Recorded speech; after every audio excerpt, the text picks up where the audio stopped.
Everyone, कैसे हो बच्चों। तो स्वागत है आपका आपके अपने यूट्यूब चैनल ट्यूटर ज्योति कपूर में। तो बच्चों, आज हम करने वाले हैं हिंदी व्याकरण का बेसिक टॉपिक सर्वनाम, जो मैं बहुत ही अच्छे से आपको आज करवाने वाली हूँ। तो बच्चों, वीडियो को एंड तक और ध्यान से जरूर देखें, तभी आपको टॉपिक अच्छे से क्लियर होगा। अब स्टार्ट करते हैं अपना टॉपिक सर्वनाम। सर्वनाम से पहले हमें देखना है कि संज्ञा। अगर हमें सर्वनाम की परिभाषा क्लियर करनी है, उससे पहले हमें संज्ञा के बारे में पता होना चाहिए। मैंने अपने लास्ट वीडियो में संज्ञा की परिभाषा और उसके भेद के बारे में अच्छे से क्लियर किया था। जिसने वो वीडियो नहीं देखा, उसका लिंक मैं डिस्क्रिप्शन बॉक्स में डाल दूंगी, आप उस वीडियो को अच्छे से देख सकते हैं। संज्ञा होता है किसी व्यक्ति, वस्तु, स्थान या भाव के नाम को संज्ञा कहते हैं। उसके बाद आएगा सर्वनाम। सर्वनाम होता है, सर्वनाम की परिभाषा, जिन शब्दों का संज्ञा के स्थान पर प्रयोग किया जाता है,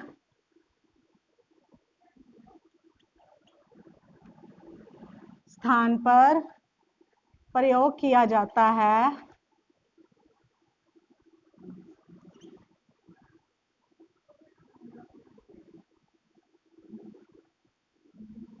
उन्हें सर्वनाम कहते हैं।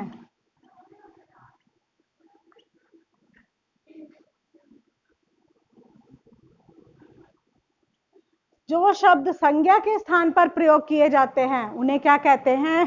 सर्वनाम। सर्वनाम जैसे मैं, उदाहरण के लिए मैं, तुम, वह, आप, उसका, ये सारे शब्द हमारे क्या हैं? सर्वनाम। उदाहरण के लिए हमारे पास एक वाक्य है, राम एक अच्छा लड़का है। राम एक अच्छा लड़का है। फिर से हम लिख, राम पढ़ाई में होशियार है। राम सदा सच बोलता है।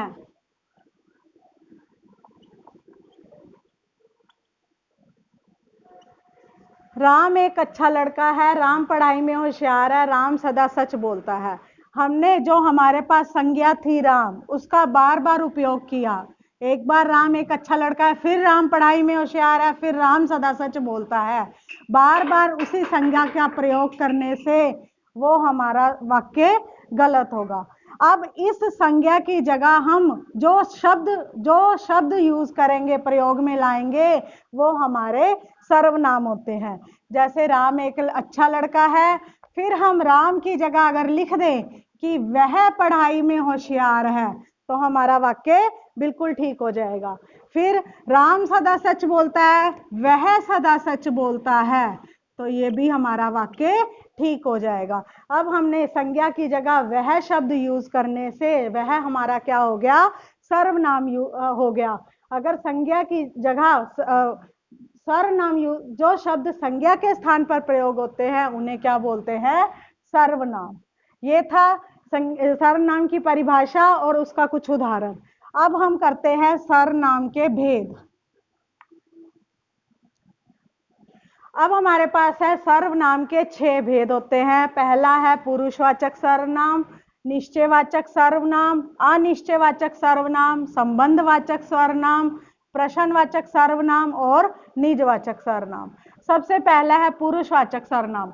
पुरुषवाचक सर्वनाम वो शब्द होते हैं, वो सर्वनाम शब्द होते हैं जिनका प्रयोग वक्ता अपने लिए, खुद के लिए, श्रोता के लिए जो सुन रहा है, और कोई किसी अन्य पुरुष के लिए प्रयोग करते हैं, वो हमारा पुरुषवाचक सर्वनाम होता है। एक तो वक्ता खुद हो गया, जैसे मैं बोल रही हूं, सुनने वाला श्रोता हो गया, और जो तीसरा कोई अन्य पुरुष हो, वो हमारा पुरुषवाचक सर्वनाम में आता है। पुरुषवाचक सर्वनाम भी 3 प्रकार के होते हैं। पहला है उत्तम पुरुषवाचक सर्वनाम, उसमें आएंगे शब्द मैं, हम। दूसरा होता है मध्यम पुरुषवाचक सर्वनाम,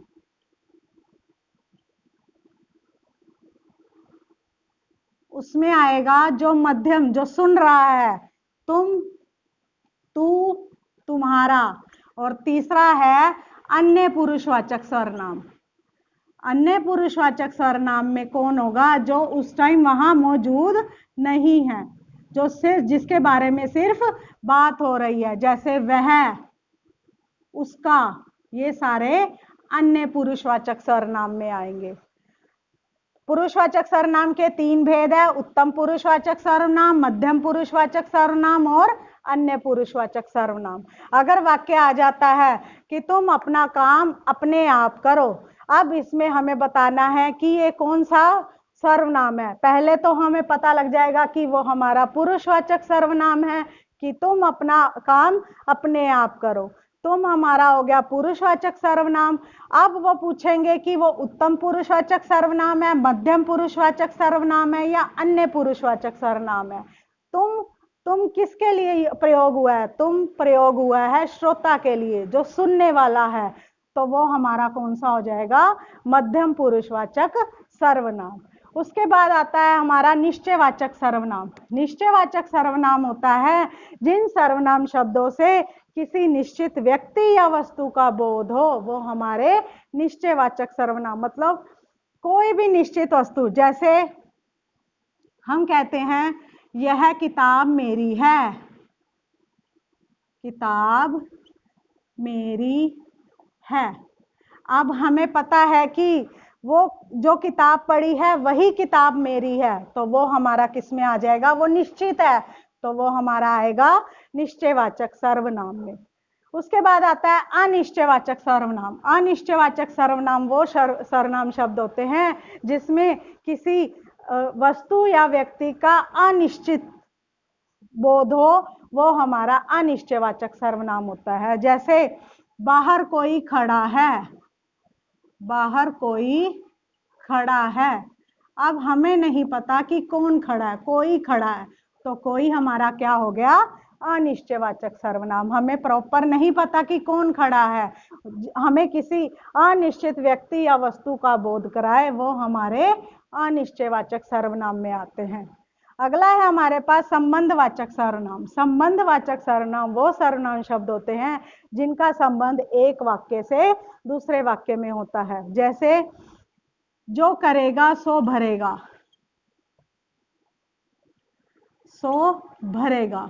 अब एक वाक्य का दूसरे वाक्य के साथ संबंध दिखाई दे रहा है, तो वो हमारा कौन सा हो जाएगा? संबंधवाचक सर्वनाम। एक और एग्जांपल में, जैसी करनी वैसी भरनी, जिसकी लाठी उसकी भैंस। एक वाक्य का दूसरे वाक्य के साथ संबंध दिखाई दे रहा है, तो वो हमारा कौन सा सर्वनाम हो जाएगा? संबंधवाचक सर्वनाम। अब है हमारे पास प्रश्नवाचक। प्रश्नवाचक जैसे कि नाम से ही पता चल रहा है कि जिन सर्वनाम शब्दों में प्रश्न का बोध हो, वो हमारा प्रश्नवाचक सर्वनाम होता है। उदाहरण के लिए, तुम कहाँ जा रहे हो, कहाँ जा रहे हो, और पीछे हमारा क्या है? प्रश्नवाचक चिन्ह, तो वो हमारा कौन सा सर्वनाम हो जाएगा? प्रश्नवाचक सर्वनाम। अब है हमारे पास निजवाचक सर्वनाम। निजवाचक सर्वनाम वो सर्वनाम शब्द होते हैं जिसमें किसी व्यक्ति या वस्तु स्वयं का बोध हो, खुद का बोध हो, वो हमारे निजवाचक सर्वनाम होते हैं। जैसे मैं अपना काम स्वयं करूंगा, अपना काम स्वयं करूंगा। जिन वाक्यों में स्वयं, खुद, अपने आप ये शब्द आ जाते हैं, तो वो हमारा कौन सा हो जाता है? निजवाचक सर्वनाम। तो ये तो थे बच्चों सर्वनाम की परिभाषा और उसके भेद। अगर आपको वीडियो अच्छा लगा हो तो प्लीज इसे एंड तक जरूर देखें, चैनल को सब्सक्राइब, वीडियो को लाइक और शेयर करना ना भूलें। और अगर सर्वनाम से संबंधित कोई भी डाउट हो आपको, तो आप मुझे कमेंट बॉक्स में कमेंट कर सकते हैं। तो बच्चों, मिलते हैं अगले वीडियो में ऐसे ही इंपॉर्टेंट और यूजफुल टॉपिक के साथ। तब तक के लिए stay safe, stay home and stay healthy.